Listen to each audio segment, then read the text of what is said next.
Quería presentarles esta interesante charla que tuvimos con el profesor, el doctor Antonio Las Heras, sobre un montón de temas. Quiero que presten especial atención en nuevas tecnologías en los distintos puntos de vista. Espero que la charla los haya motivado como me motivó a mí. Siempre uno se queda esperando un poquitito más, el tiempo se acaba, pero bueno, seguramente lo vamos a continuar.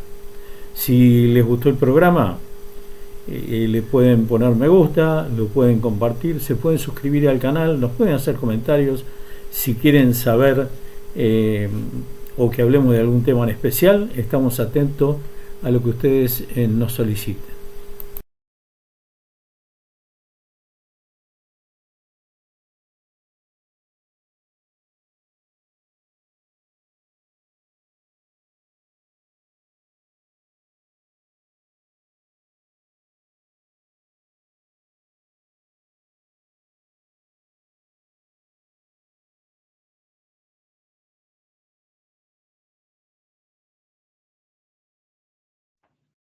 Bueno, estamos de vuelta con lo prometido. Estamos con el amigo Antonio Las Heras. Hola Antonio, ¿cómo estás?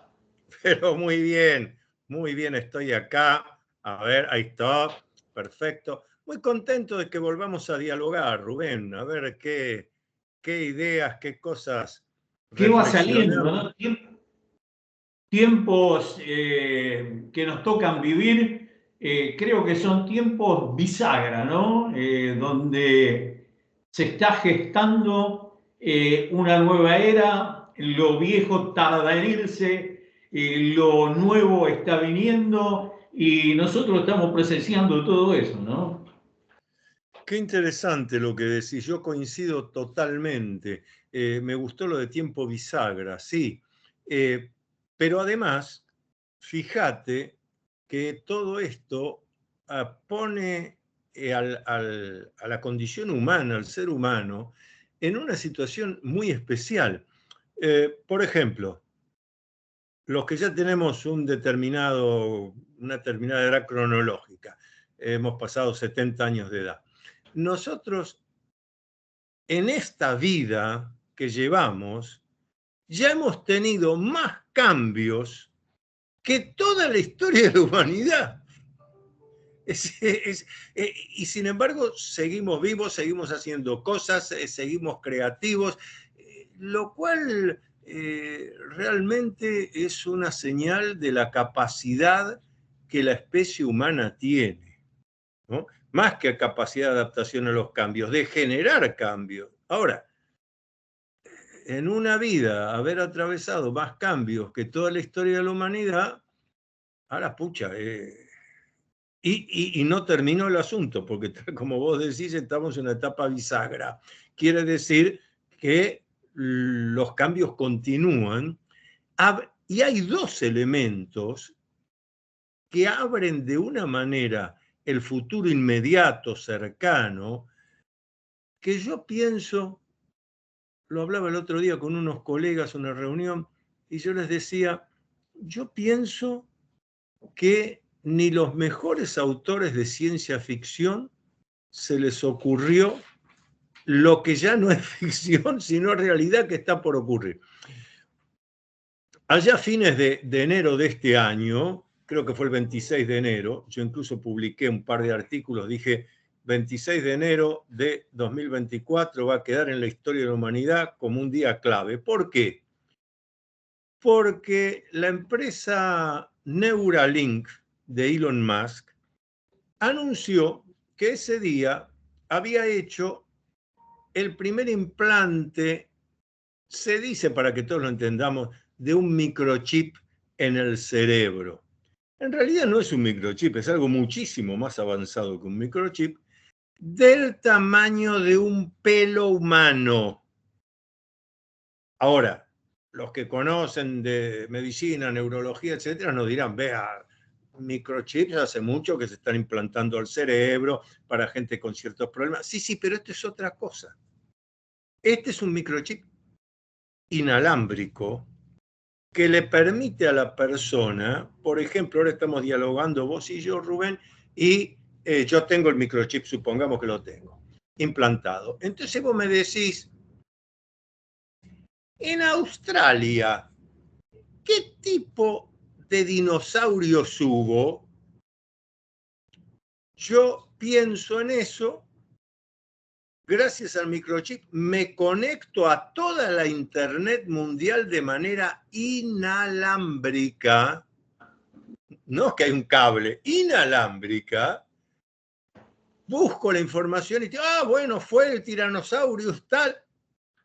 Esto es alucinante porque, por ejemplo, ya algunos educadores lo han planteado y han dicho, pero si esto empieza, porque ahora, claro, implantarse eso es caro, estamos en la etapa de experimentación, pero en un par de años, cualquiera con unos pesos se va a poder implantar eso que es mucho más que un microchip, del tamaño de un pelo humano, y resulta que va a estar conectado, no ya como estoy acá yo con la notebook, etcétera, sino todo mentalmente, mando la orden, esto de manera inalámbrica se conecta a toda la internet, me busca el dato, a ver, esto está en un libro de la biblioteca del Museo de Estrasburgo. A ver, ahí lo saco, doy la clase. Entonces, los educadores, por ejemplo, dicen, ¿cómo voy a tomar examen? ¿Cómo hago para tomar examen si pregunte lo que pregunte el que está conectado? Van a tener ahí. Bueno. La pregunta que viene es, ¿dónde va a quedar el pensamiento crítico? ¿No? Porque la facilidad de conseguir determinadas cosas por ahí te entumece el pensamiento crítico, creativo y reflexivo. Es una posibilidad, ¿no? Ojalá yo tuviera el entusiasmo tuyo y la mente optimista tuya de decir, puede ocurrir esto. Yo estoy convencido, porque eso ya está ocurriendo. Fíjate la dificultad que hay hoy en día para establecer un diálogo, aunque pensemos distintas cosas, entre 3, 4 personas. Porque utilizar bien lo que vos acabas de decir, y yo lo tomo, pensamiento racional reflexivo, y resulta que vos empezás a hablar de determinada cosa y el otro te dice, pero puede ser. No, pero escúchame, eso que me decís que puede ser, ¿cómo se fundamenta? No sé, yo pienso. El nivel de pensamiento crítico, pensamiento racional reflexivo, como bien dijiste, Rubén, cada vez tiende más a cero y se transforma en un pensamiento más bien emocional. Y yo creo, me parece, no sé, y llegas hasta situaciones de gente que te dice, no sé por qué pensás todas esas cosas, yo no pienso. La construcción del me parece. Sí, sí, esto por un lado, pero hay que desarrollarlo bien porque es importante esto que vos dijiste. Si cada vez tengo menos necesidad de usar mi pensamiento racional reflexivo, mi libre albedrío, mi pensamiento crítico, y gracias al microchip de Neuralink estoy comunicado y me informo de todo y conozco todo y hablo en 20 idiomas, la creatividad, lo que hizo que los humanos seamos lo que somos, la creatividad va a terminar quedando en manos de unos pocos. Estamos volviendo en este caso a lo que era hace varios miles de años atrás, donde solo determinados grupos, sociedades secretas, escuelas iniciáticas, espirituales y demás, tenían los conocimientos. En Egipto, los sacerdotes conocían perfectamente cómo predecir un eclipse, cuándo ocurría el solsticio, conocían el movimiento de algunos planetas, pero el pueblo ignoraba todo. Estamos volviendo a eso. Pero yo dije que hay 2 elementos. Uno es el del implante, que además alguien que nos esté siguiendo en este momento puede decir, no, pero a mí ni loco me van a meter eso. se va a transformar en algo común y normal, como llevar el celular en la mano hoy en día o en el bolsillo. Yo, justamente por haber hecho todo este recorrido en mi vida, recuerdo que cuando aparecieron los primeros celulares pequeños, conocí mucha gente que decía, yo ni loco, eso no lo compro, a mí no me va, yo el teléfono seguro, el teléfono de línea. Y al cabo de un tiempo se dio cuenta que quedaba excluido de la comunidad, de la familia y todo, porque las comunicaciones se hacen por el celular. ¿Qué comunicaciones? Todas. El correo electrónico, el Skype, lo que quieras, está todo en el celular. No lo usás, quedas excluido. Nadie me encuentra, no me pueden llamar, no, voy a hacer un trámite y me dicen, bueno, pero use la aplicación tal. No es quiero, no quiero, me gusta o no me gusta. Me quedo a un costado del camino de la vida. Con este implante va a pasar lo mismo. Porque cuando se empieza a utilizar... me quedé en la pregunta cómo resolver el problema de la construcción de pensamiento, porque es imprescindible, ¿no? Y me parece que habría que volver, porque a nosotros, cuando nos educaron, nos daban procedimientos, ¿no? Ahora está la respuesta nada más, ¿no? No está el procedimiento, está la pregunta y está la respuesta, ¿no? Porque se hace automáticamente, por esto, por lo otro. Me parece que por ahí habría que profundizar en el mecanismo de cómo llegaste a este, que era lo que nos enseñaban a nosotros, ¿no? O sea, más allá de la pregunta y de la respuesta, está la pregunta y cómo llegas a la respuesta. Porque si vos la recibís ya deglutida, es una cosa. Ahora, si vos sabés cómo se construye, ya tenés otro manejo. Sí, sobre todo tenés el manejo de tomar tus propias decisiones. Este sistema de facilista, y como todo lo fácil, es malo. Hay dos cosas que siempre he dicho en mis cursos de control mental, desarrollo del poder mental, siempre dije, hay dos cosas que ustedes se tienen que alejar. Lo gratis y lo fácil. Lo fácil, lo único fácil que hay son los caminos en bajada. Te caes, te golpeas, te lastimas. Ahora bajaste rápidamente, muy fácil bajaste. Subir costaba. Y gratis, porque todo lo que te ofrecen gratis es o porque lo estás pagando de otra manera, o para que después empieces a consumir algo que te va a costar. Entonces, fácil y gratis en el camino de los que queremos hacer nuestra propia vida no existe. Pero lo cierto es que en el camino que vos estabas describiendo, que es el actual, el usual, es ese. Que sea fácil, que me cueste lo menos posible, lo busco acá, y este dato que busco acá, ¿es real? ¿Es verdadero? Yo ahí tengo que usar el pensamiento racional reflexivo. A ver, esto que puede ser, existe, ¿de dónde salió este dato? Pero que todo esto es un esfuerzo. ¿Qué es lo que nosotros aprendimos? Esto que está contando, bueno, nos educaron así. Nos educaron de que cada uno tenía que lograr sus objetivos y que uno era capaz de hacerlo. Y ahí viene el otro aspecto importante, que es la creatividad. Vos fíjate con cuánta gente hoy en día, y en las redes sociales se ve muy bien, diciendo, tengo este problema, tengo este otro. Yo estoy convencido que el hombre de la caverna tenía más problemas que nosotros. Estoy convencido. Sin embargo, salió. Entonces, Era más simple por ahí, ¿no? Era más simple. Era más simple. Pero también tenía la dificultad que en una madrugada te aparecía una manada de animales carnívoros, iban rumbo a la cueva y vos tenías que defenderte de alguna manera y no tenías un radar. Bueno, y sin embargo, la humanidad continuó. Entonces, problemas, dificultades imprevistos son los que han hecho crecer a la humanidad. ¿Qué es esto de golpe, de venir a... ¡Ay, los problemas que yo tengo! Usted no sabe lo que me pasó. Le pasó lo que a cualquier humano. De todo. Ahora, ¿qué le pasa que usted piensa que no es capaz de encontrar una solución a este problema? Ahí está, ese es el problema, ¿no? No sé si estuve incursionando con el tema de la inteligencia artificial, Ese era el ¿no? segundo tema que íbamos a Ah, tratar, sí, claro.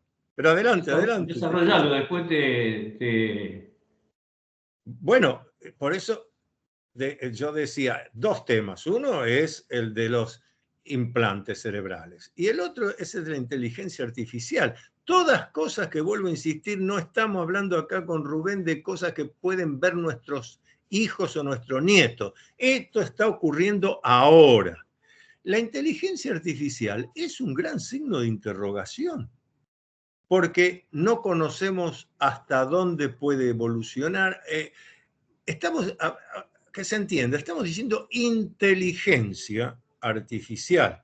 Inteligencia significa que tiene una autonomía. ¿Qué grado de autonomía tiene? Esto sí lo adelantó un autor de ciencia ficción, Arthur Clarke, en 2001 Odisea del Espacio. Acuérdense que la computadora que va en ese navío espacial rumbo a no sé qué planeta, creo que a Júpiter, la computadora estaba capacitada para tomar decisiones. Inteligencia artificial. Y en un momento dado, oye y ve, porque podía leer el movimiento de los labios de los astronautas, que por una cuestión en particular están pensando en desconectar a la computadora que se llamaba Hulk. Tenía nombre propio, la computadora, Hulk. Entonces la computadora se da cuenta que la van a desconectar. Y la computadora piensa y dice, ¿cómo me van a matar? Me desconectan, me matan. Entonces empieza a defenderse. Sale uno de los astronautas, sale fuera del navío espacial a flotar en el espacio y demás. Cuando quiere entrar, la puerta está cerrada. Entonces le dice a la computadora que le abre. La computadora no le abre, lo deja afuera.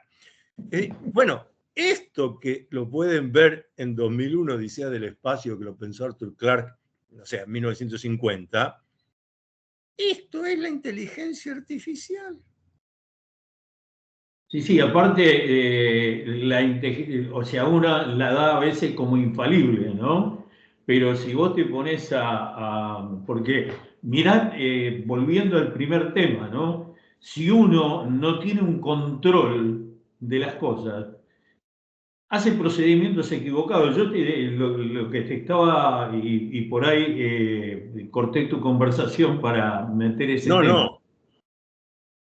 es que estuve incursionando y hay respuestas que no son certeras o que son sesgadas.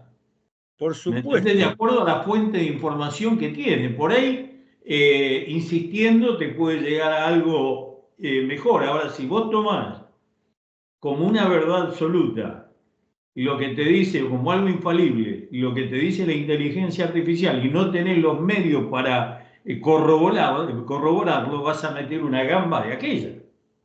Claro. Primero, porque estamos asociando inteligencia artificial a inteligencia artificial infalible. Nadie dijo eso. No estamos diciendo que se ha creado una inteligencia que no se Pero equivoca. hay como un tufillo de infalibilidad. Sí, sí. Pero ese tufillo está en el pensamiento común del que ha visto algo en las redes, un noticiero que hablan de inteligencia artificial. Pero lo real es que ninguno está diciendo, señores, lo que emana de esta inteligencia artificial es 100% garantía de certeza. No, porque además la inteligencia artificial necesita utilizar datos que ya están, los Claro. datos que están en el ciberespacio. Y en el ciberespacio hay datos ciertos y datos falsos. Y no siempre la inteligencia artificial va a tener los conocimientos previos necesarios para articular esto es falso, esto es cierto. Y además sacar sus propias conclusiones. Ahora, mientras avanzamos en esto que iremos descubriendo a medida que suceda, estos dos elementos, llamémosle microchip, es algo mucho más elevado, implantado en el cerebro, y la inteligencia artificial, que ya están en actividad, que ya están ocurriendo, que ya están funcionando, que en los próximos años va a ser cosa normal y corriente, modifican de manera total la vida que conocemos hasta ahora de los humanos. Ya vimos hace un ratito, la forma de estudiar va a tener que ser otra. Estudiar va a tener que ser estudiar para estudiar el pensamiento racional reflexivo, ser creativo, cómo tomar mis propias decisiones, cómo discernir cierto de falso, pero después la información la voy a tener cada vez que yo la pida.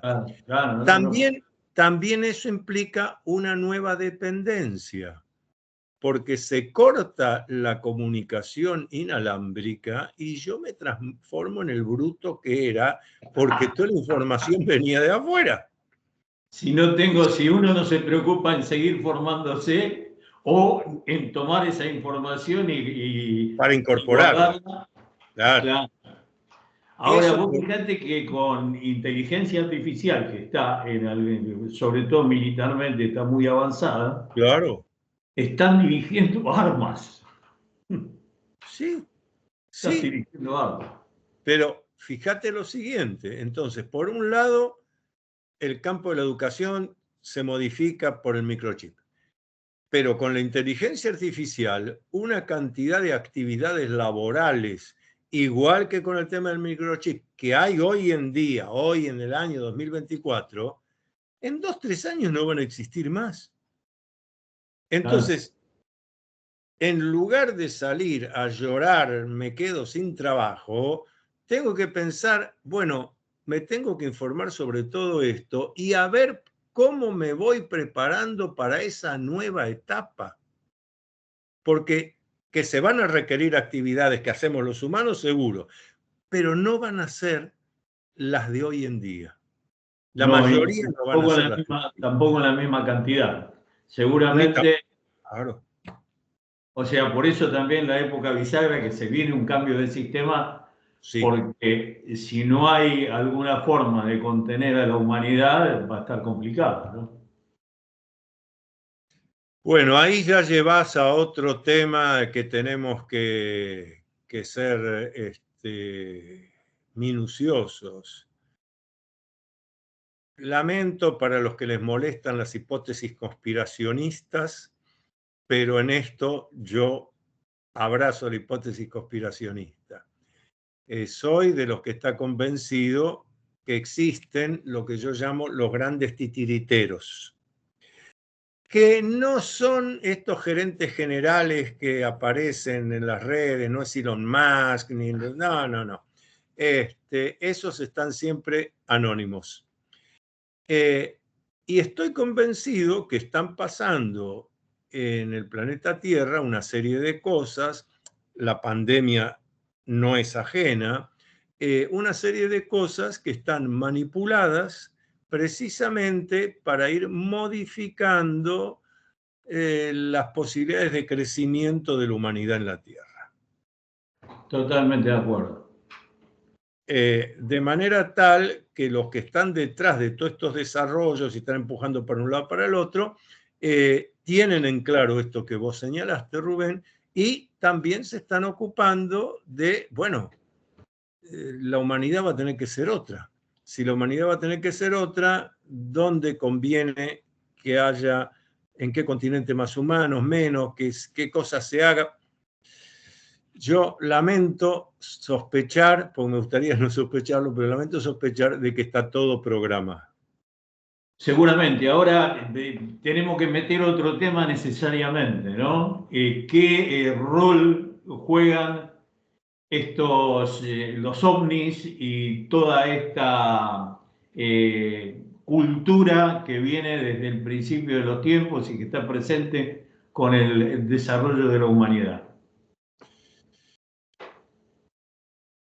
Es un tema fundamental, Rubén, sobre todo para los que, como quien te habla, estamos convencidos que nosotros somos los humanos, la especie humana, y sobre todo lo que la antropología académica llama el hombre moderno, ese del Pleistoceno para acá, 13.500, 16.000 años para acá, el hombre moderno, de los cuales nosotros formamos parte, estoy convencido que somos resultado de una serie de manipulaciones genéticas hechas sobre los homos anteriores, Homo habilis, Homo sapiens, hombre de Cromañón, el hombre de Pekín, habilis, sapiens, sapiens, lo que ustedes quieran. Estos seres de otros mundos, y cuando digo seres de otros mundos, digo que no son de nuestra humanidad. Pueden ser viajeros en el tiempo, pueden que vengan de otros sistemas solares, pueden que vengan de universos paralelos, eso lo discutimos otro día. Pero que desde que hay registros, aunque sea pictóricos, pinturas rupestres, de la humanidad, están, si uno quiere mirar como hay que ver, están los registros de los visitantes extraterrestres. Y yo estoy convencido que nosotros, los humanos, somos resultado de mutaciones hechas sobre aquellos Homo anteriores al Pleistoceno, en nosotros, mutaciones hechas para que aparezcamos nosotros. Es decir, fíjense, alguien puede decir esto que dice el doctor Lacera, está delirando. Bueno, acepto, puede ser. Pero tengo a alguien que no va a ser tachado de delirante. Charles Darwin, hombre del campo de las ciencias, cuando escribe el libro El origen de las especies y demás, y habla del origen humano, él menciona el eslabón perdido. Darwin era evolucionista, estaba convencido que había acá la vida en la Tierra hace miles de millones de años, una célula en el mar, después ya dejó de ser unicelular y después continuó avanzando, etcétera, etcétera, hasta llegar a nosotros. Él estaba convencido de eso, porque era evolucionista. Naturalmente, la naturaleza lo hizo todo. Pero como hombre con pensamiento crítico, él reconoce y dice, acá hay algo que me falta, que yo en mis días buscando no encontré.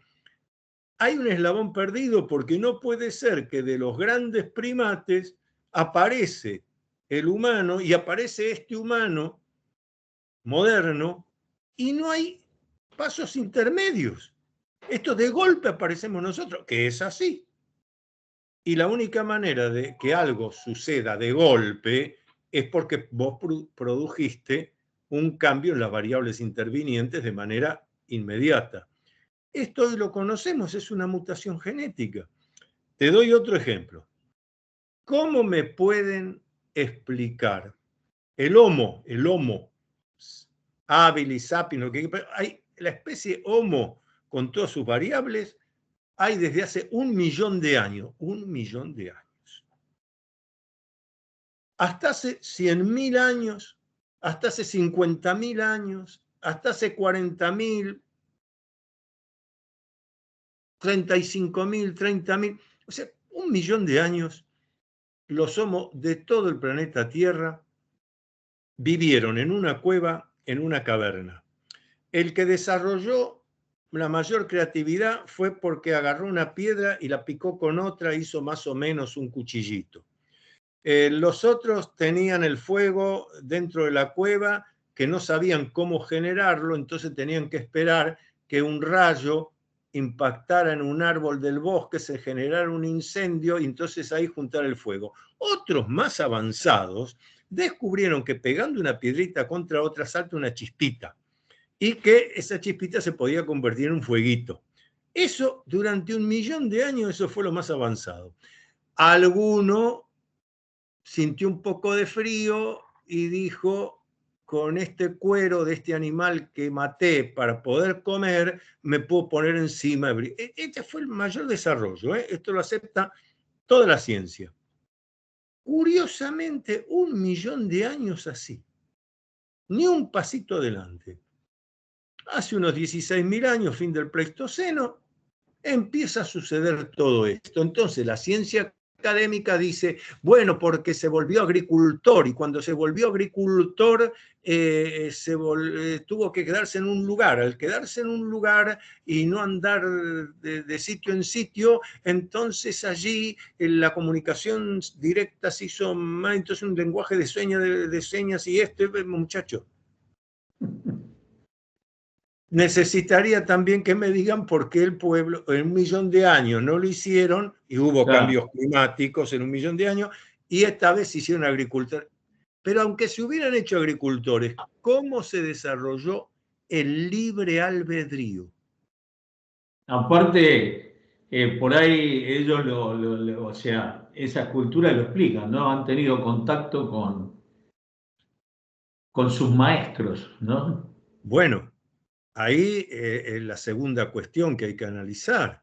Esto ya el sabio suizo, psiquiatra Carl Gustav Jung, hablando de los arquetipos, decía, pero ¿por qué en todas partes del mundo, todas las culturas, cuando hablan de Dios, con el nombre que sea, del Creador, siempre el gesto físico es la mirada hacia el cielo?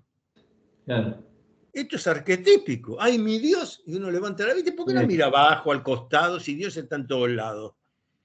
Eso dice la teología. La teología que después hicieron los humanos, especializados en el tema de religión, Dios está en todos lados.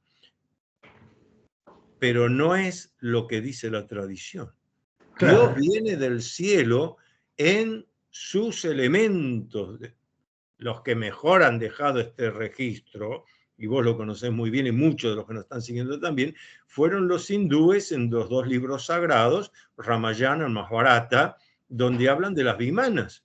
Y la vimana está descrita claramente como un objeto que lleva gente adentro y tiene algo que solo se pudo entender allá por mediados del siglo XX, cuando los humanos parece que redescubrimos el rayo láser.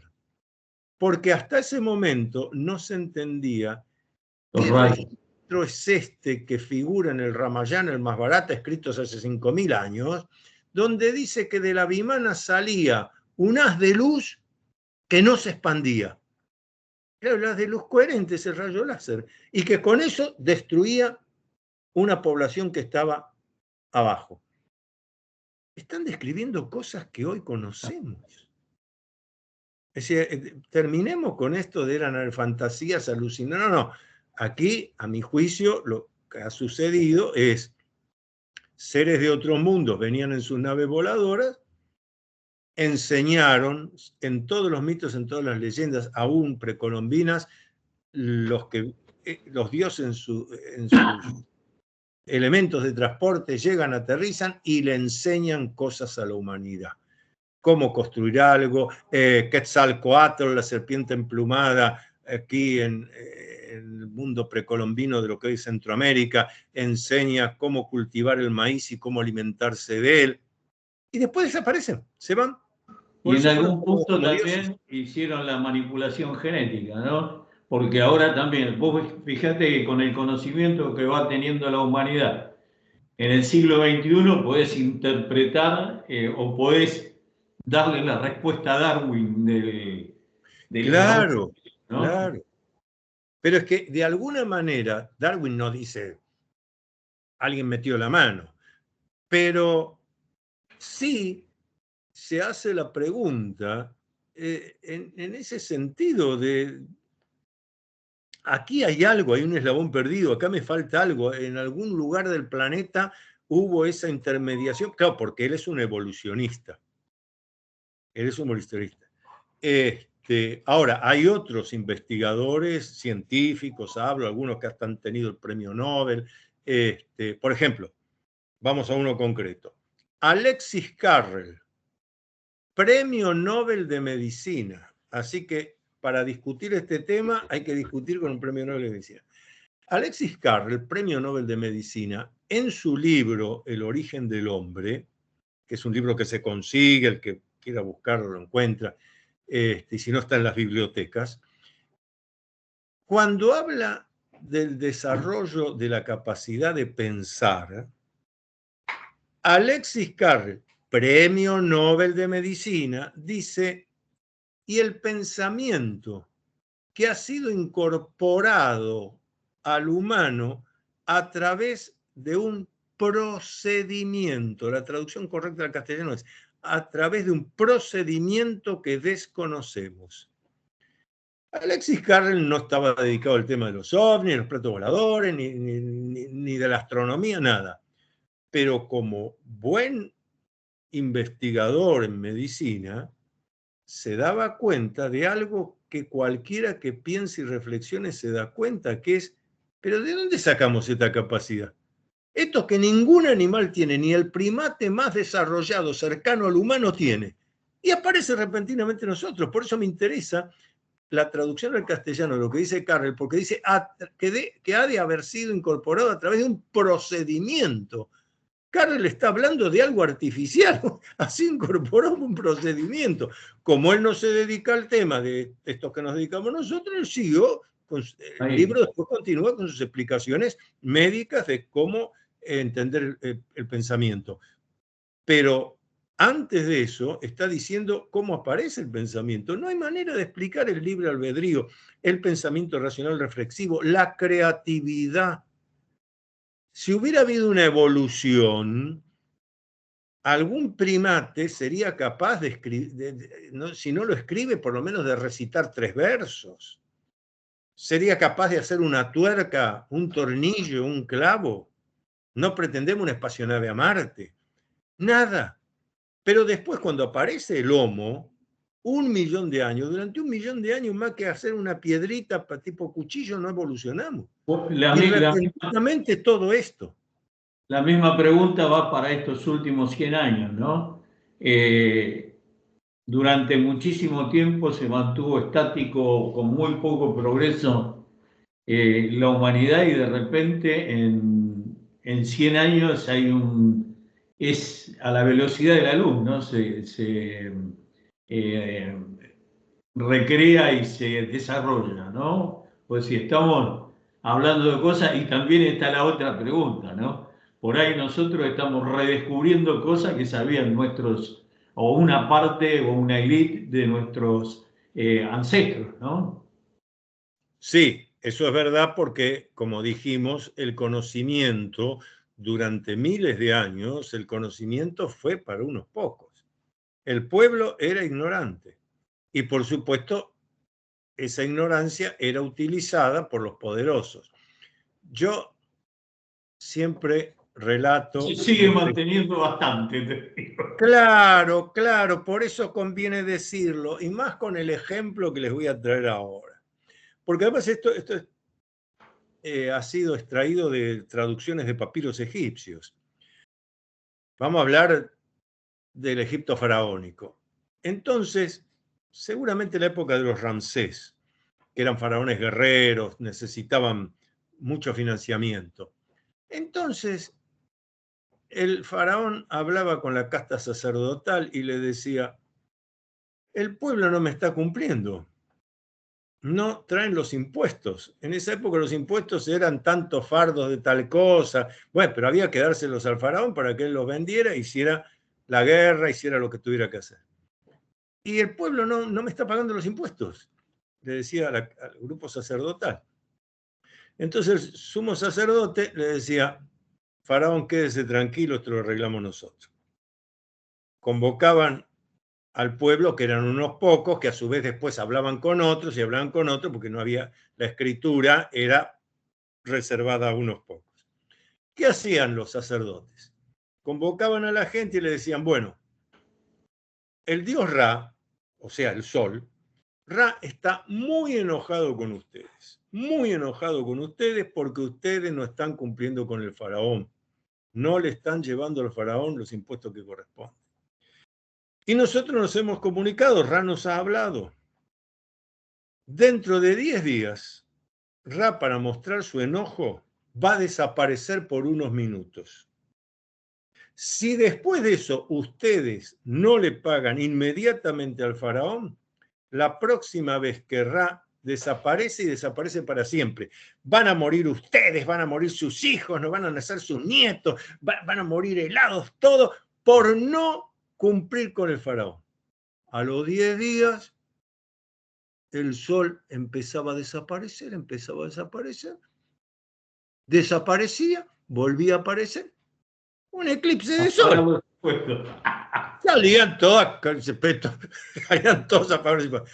Fíjate la manipulación, pero la casta sacerdotal eran los científicos, y eso pasa en muchas culturas de la antigüedad. A lo que se llama sacerdotes, en realidad son los científicos.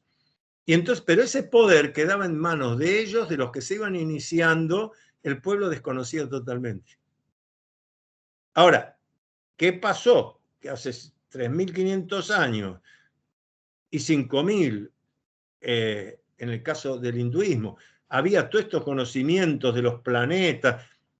¿Quién iba a creer en aquella época de los que estaban en el campo científico, o sea, los sacerdotes, que la Tierra no era redonda? Estaban todos, conocían el radio de la Tierra. Después, curiosamente, todo eso desaparece. Y tal como vos dijiste, después empieza a reaparecer. Y sobre todo, en estos últimos 100 años, lo que ha ocurrido desde fines del siglo XIX, la revolución industrial para acá, pero como decíamos, más cambios que en toda la historia de la humanidad. Y es buena la pregunta que vos te hacés. ¿Por qué? ¿Por qué se aceleró ahora y se sigue acelerando? ¿Por qué? Bueno, algunos dicen que, bueno, ingeniería inversa, por ovnis caídos. También otra pregunta, ¿no? Yo todas preguntas que tengo, ¿no? Vos decís, hay una cantidad bastante importante, hay estadísticas de caídas de ovni, ¿no? Durante toda la historia, ¿no? Sí. ¿Qué pasa, ¿no? Que tanta tecnología, porque, bueno, nos supera al conocimiento que tiene la humanidad hasta ahora, te superan en tecnología y también es falible, ¿no? Porque si se caen... Yo voy a darte una respuesta breve porque es muy extensa, que la van a encontrar en mi libro OVNIs, los documentos secretos de los astronautas. Ah, buenísimo. Ahora voy a explicar por qué estoy promocionando mi libro OVNIs, los documentos secretos de los astronautas. En este libro hay un capítulo que es la transcripción de uno de los varios diálogos que tuve en privado, pero grabado, así que lo que está acá es la transcripción de esa grabación, con un señor llamado Edgar Mitchell. Edgar Mitchell, sexto hombre en pisar la Luna, miembro del Apolo 14, es decir, ningún improvisado. Por eso a mí me gusta siempre acceder, como antes hablé del premio Nobel Alexis Carrel. La Apolo 14 es la que encontró estructuras en la Luna. Claro, exactamente. Pero ya el solo hecho de que Edgar Mitchell haya sido la sexta persona en pisar la Luna, y además otra cosa, fue el único astronauta que aceptó públicamente que él había hecho experimentos parapsicológicos, extrasensoriales, de telepatía y de clarividencia, estando a 300.000 kilómetros de la Tierra en la cápsula Apolo, con personas que estaban en los Estados Unidos y que no se conocían entre ellos. Todo eso se trabajó después con la estructura matemática de la estadística, se pudo determinar que había habido captación telepática y clarividente, todo muy interesante. Pero vuelvo al tema de lo que estamos hablando y por qué dije está aquí en OVNIs. ¿Y se puede conseguir ese libro? Porque ahí uno de los capítulos es la transcripción del diálogo en privado. Esto no fue en ninguna conferencia, no. Con Mitchell tomábamos té, pasamos todo un domingo a la tarde. La traductora por cualquier cosa, que no hubiera error, y todo grabado.